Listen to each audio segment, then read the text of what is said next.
A morning devotion from Oil and Wine.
बुलाए गए हैं। You know, when we read through from chapter 17, verse 20 onwards, जब लूका रचित सुसमाचार 17वां अध्याय 20वां पद से जब आप पढ़ोगे and verse 34 in chapter 18, और 18 अध्याय का 34वां पद तक, you know, it gives us, for example, there are two portions that we can see very clearly here. और इधर दो विभाग को हम देख सकते हैं या दो खंड के रूप में हम देख सकते You हैं। know, the scriptures which precede verse 8, जो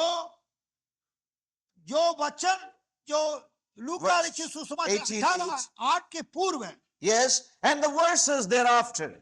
और लूका रचित सुसमाचार 18 अध्याय उसके 8वां पद के पश्चात, You know, they give two different thoughts and the mind and the instruction of the Lord. और वह लूका रचित सुसमाचार 18 अध्याय 8वां पद का पहले और 18 अध्याय उसके 8वां पद के पश्चात दो भिन्न विचारों को प्रभु यीशु मसीह ने और बयान कर रहा है, बखान कर रहा है, वर्णन कर रहा You है। know, one thing the Lord knew concerning his true disciples, one thing he knew concerning his true disciples, और एक बात जो है उसकी चेलों के विषय पर वो ये बात रखा है, he knew that his true disciples will face perilous times after his death, his burial, and resurrection, क्योंकि which is talking about the cross. यीशु मसीह अच्छी तरह जानता है उसकी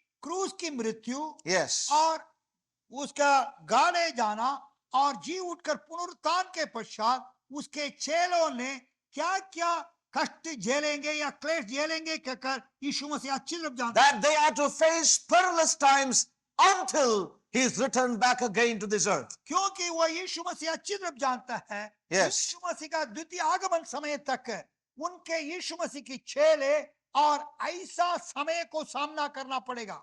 You know, the scriptures preceding chapter 18 and verse 8, और लूका रचित सुसमाचार 18 अध्याय 8वां वचन के पूर्व जितना भी भाग है, you know, those portions describe the scenes of the spiritual warfare that his disciples will face in their lives. जो वो बातें लिखी गई है यीशु मसीह के चेले लोग जो आत्मिक संग्राम को सामना करना, आत्मिक युद्ध का सामना करना, उन बातों को बखान है। You know, while they're called to contend for the faith, the things that they would face, the challenges, the trials, the situations they will be called to face in their lives. परमेश्वर के प्रिय लोगों, जब यीशु ने जब कहा है अपने उस विश्वास को पूरा प्रयत्न करो कहकर जब कहा है, उस प्रयत्न करने के वाला उस चेलों को Yes. और क्या क्या कष्ट झेलना पड़ेगा, क्या क्या क्लेश को सामना करना पड़ेगा, क्या क्या बातों को सामना करना पड़ेगा कहकर ये सारी बातों को यीशु We read about the kind of spiritual warfare they are to face while contending for the faith. जब उस विश्वास को उन लोग प्रयत्न करने के समय पर किस प्रकार की आत्मिक युद्ध वो चेले लोग सामना करना है कहकर ये सारी बातों को लूका रचित सुसमाचार 18 अध्याय 8 वचन का पूर्व वचन हो जो है उल्लेख जो हवाला है वो सारी बातों को वृत्तांत And the scripture following this question in verse 8 और आखिरी में वो 18 अध्याय 8वां पद में ये सवाल के रूप में वो आया है। after that, उसके पश्चात 18 अध्याय 8वां पद के पश्चात जो जितना भी वचनों है, the Lord speaks of the character and dedication that must be present in the heart of those who are determined to contend for the faith. जो जिन्होंने उस विश्वास को पूरा प्रयत्न करने के लिए दृढ़ निर्णय लिया है और उनका गुण लक्षण, उनका चरित्र किस प्रकार होना है, कैसा होना है कहकर लूका रचित सुसमाचार 18 अध्याय 8वां पद के बाद में उस बात को वर्णन कर रहा है। So we have a lot of messages here if you want. We have a lot of messages here if you want. और आप चाहते हैं तो बहुत संदेश मिलेगा इन हवालों से, But I'm not going to get into the details. मैंने ये पूरा विवरण में प्रवेश नहीं करूंगा। So here we find You know, the difficulties, the warfare, and the challenges the disciples would face as they earnestly contend for the faith, first of all. पहला बात यह है, यही है, इस बात को यीशु मसीह ने बता रहा था, अर्थात अपने चेलों को, जो चेले लोग अपने जीवन में उस विश्वास को पूरा प्रयत्न करने के समय पर जो युद्ध, जो चुनौती, जो परेशानियां, जो क्लेश, जो निंदा उनको सामना करना है, उनके विषय पर यीशु मसीह ने उनको बताया. And then after this question, he moves on and he speaks about the character and dedication that must be present in the heart of his disciples or those who are determined to contend for the faith. और लूका रचित सुसमाचार 18 अध्याय 8वां पद में ये सवाल पूछने के पश्चात, क्या मैं पृथ्वी पर आने पर क्या उस विश्वास को पाएगा, कहकर एक सवाल पूछने के पश्चात जिस चेलों ने अपने जीवन में दृढ़ निर्णय लिया है कि हम उस विश्वास को पूर्ण यत्न करेंगे, उसका जीवन का गुण लक्षण, उनका जीवन का चरित्र, उस जीवन में उनका जीवन का समर्पण किस प्रकार हो रहा है, कहकर उन बातों को वर्णन कर रहा है. Now let us see a few scriptures. और मैं आपके सामने कुछ सवाल रखता We will return to verse 20, chapter 17. और 17वां अध्याय लूका रचित सुसमाचार 17वां अध्याय 20वां पद में माए. You know, in chapter 18 and verse 8, the Lord asks them a question. लूका 18:8 में प्रभु ने एक सवाल पूछा. But actually, the Lord's question begins with another question. परंतु यीशु मसीह का जो सवाल जो है दूसरे सवाल से आरंभ होता है. But that question was not asked by the Lord, but was asked by the Pharisees. और वो सवाल पहला सवाल जो है प्रभु के द्वारा पूछा नहीं गया, परंतु प्रभु से फरीसियों के द्वारा पूछा गया. That we read in verse 20. और उस बात को लूका 17:20 में उस सवाल And को 21. और 21वें में हम देखते हैं. And when he was demanded of the Pharisees, when the kingdom of God should come, he answered them and said, the kingdom of God cometh not with observation. जब फरीसियों ने उससे पूछा कि परमेश्वर का राज्य कब आएगा, Yes. तो उसने उन फरीसियों को उत्तर दिया कि परमेश्वर का राज्य प्रकट रूप में नहीं आता. Neither shall they say, लगभग 2 वर्ष के पूर्व जब इस वचन को शिविर सभा में पहुंचाने समय तक, इस वचन से सच्चाई को पहुंचाने समय तक मैं कितना कष्ट उठाया प्रभु ने. it was difficult to minister a word like this. क्योंकि ऐसा वचन को बांटने में, सेवा करने में बहुत कठिन है. Listen carefully. ध्यान से सुनिए. Most of the time in the New Testament, और नया नियम में कई बार the word faith is used विश्वास ये शब्द जो है कई बार प्रयोग किया गया. to God. ये न कहेंगे कि देखो यहाँ है या वहां है, क्योंकि देखो परमेश्वर की राज्य तुम्हारे बीच में है. Now, let me explain something here. और मैं कुछ बातों को इधर विवरण करूं. The Lord is not saying that the kingdom of God is within the Pharisees. और He says here in verse 21, Lo, behold, the kingdom of God is within you. और इस यीशु मसीह ने जब 17वां लूका 17:21 में कहा, क्योंकि देखो परमेश्वर की राज्य तुम्हारे बीच में है, इसका अर्थ यह नहीं है सवाल पूछा, जो जिसने सवाल पूछा उन फरीसियों के बीच में है कहकर उन्होंने नहीं कहा. Yeah. He did not mean that the kingdom of God is within the Pharisees. और इसका जो यीशु मसीह ने जब कहा परमेश्वर के राज्य तुम्हारे बीच में है, और इस अर्थ से नहीं कहा हे फरीसियों परमेश्वर के राज्य तुम्हारे बीच में है कहकर नहीं कहा.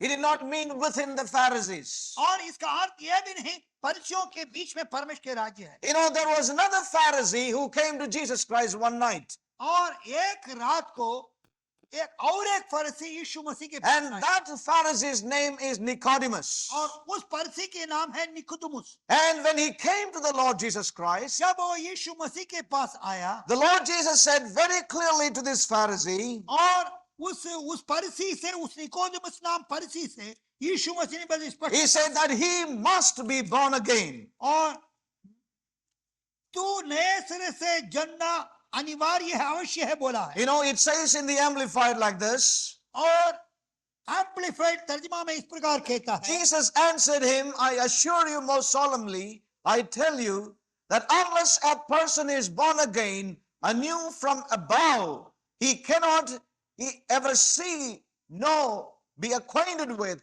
and experience the kingdom of God. Yeshu Unless a man is born from above, he cannot.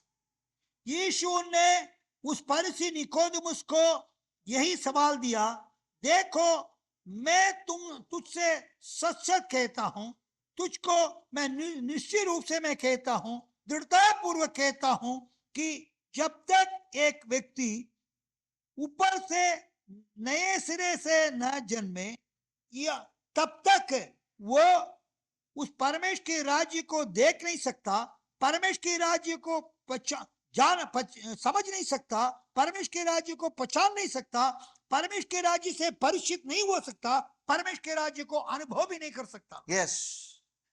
The Lord did not say to Nicodemus, the kingdom of God is within you.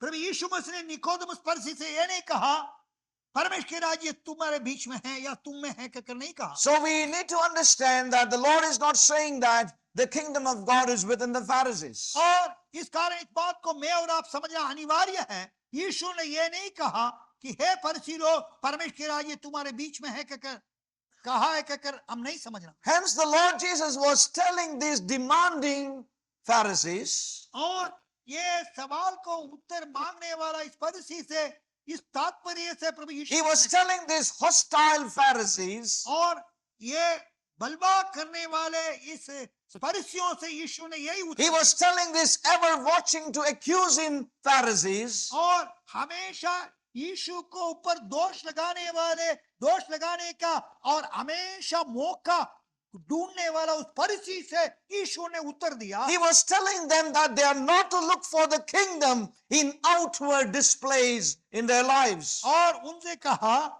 और उन्होंने यही कहा आप परमेश्वर के राज्य को आपके जीवन की भार इधर उधर खोज नहीं करना, इधर उधर नहीं देखना है परमेश्वर के राज्य के लिए। Look not for the kingdom of God in outward displays. और जो भार रूप से प्रकट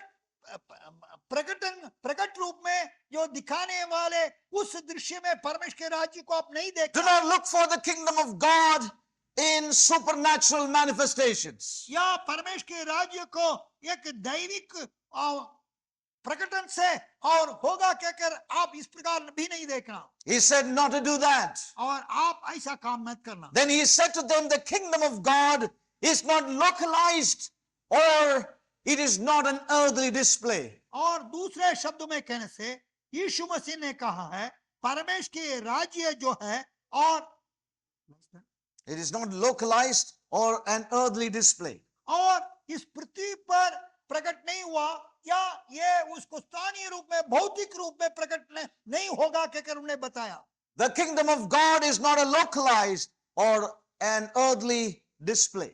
और परमेश्वर के राज्य वो नहीं है कि पृथ्वी पर और प्रकट होने वाला या और उसको स्थानीय रूप में देख सकें। You know, that's why the Lord says in verse 21, और वही बात को यीशु ने लूका 17:21 में look बताया। at the Lord's expression here. और यीशु मसीह का उस शब्दों को ध्यान Neither से shall they say, lo here or lo there. और उस बात को स्पष्टता से देखिए, यीशु ने कहा That is not the kingdom, saints of God. और लोग ये न कहेंगे कि देखो परमेश्वर के राज्य यहाँ है या वहां है।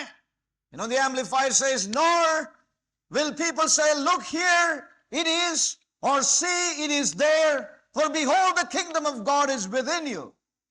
और एम्पलीफाइड अनुवाद यही करता है और लोग ये न कहेंगे देखो वो परमेश्वर के राज्य It's यहाँ within you. है, That's enough. The kingdom of God is within you. परंतु परमेश्वर के राज्य तुम में है, तुम्हारे बीच So में। it is not here, it is not there.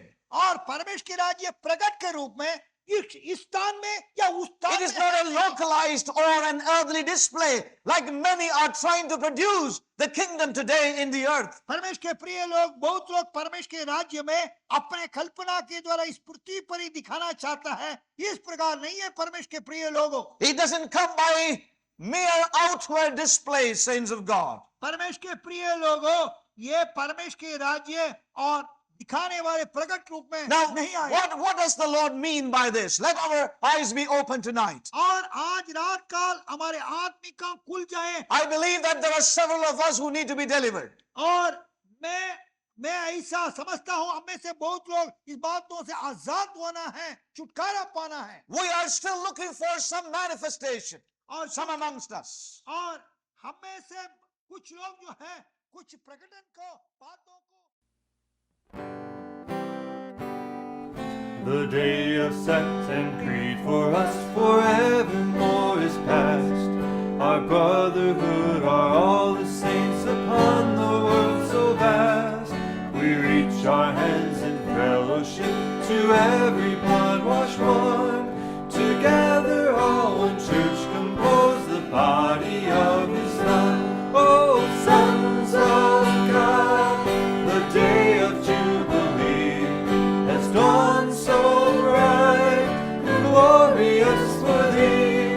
Rejoice, be glad, the shepherd has begun his long divided flock again together into one. The Bible is our rule of faith and Christ alone is Lord. While we are equal in His sight if we obey His word. No earthly master do we own, to man's will not bow, but to each other and to God eternal trueness vow. Oh, sons of God, the day of Jubilee has dawned so bright and glorious for thee. Rejoice, be glad, the shepherd has begun his long divided flock again together into one. Oh, sons of God, the day of Jubilee has dawned so bright and glorious for thee. Rejoice, be glad, the shepherd has begun his long divided